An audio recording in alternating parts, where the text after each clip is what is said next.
Hello everyone, সবাই কেমন আছো? আশা করি ভালো আছো। অনেক দিন না জুস খাওয়া হয়নি, গরমকাল তো প্রায় পেরিয়েই গেল। এখন একটু জুস খেতে ভীষণ মন যাচ্ছে, সেই জন্য দেরি না করে বাজার থেকে একটা তরমুজ কিনে এনেছিলাম, ফ্রিজ থেকে বরফ বার করে নিলাম, আর তার মাঝখানে দিয়ে দিলাম গাছের টাটকা লেবু। ও ওয়াও, কি বলবো, টক টক মিষ্টি, বেশ ভালোই লাগবে খেতে।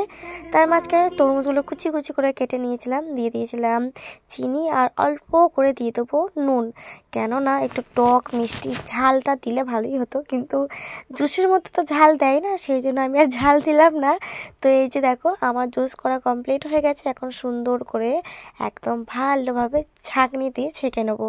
ছাঁকা কমপ্লিট হয়ে গেছে। এখন এই যে ঠান্ডা ঠান্ডা জলের সাথে পাতি লেবুটাকে মিক্স করে একদম একটা ছোট্ট একটা গ্লাসের মধ্যে ঢেলে নিতে হবে। জাস্ট এবার এক গ্লাস তোমরা পিয়ে খেয়ে নাও। এবার আমাকে কমেন্ট করে তোমরা জানাবে যে এই পাতি লেবুটা দিয়ে, বিশেষ করে জুসের মধ্যে পাতি লেবু দিলে ভীষণ ভালো লাগবে।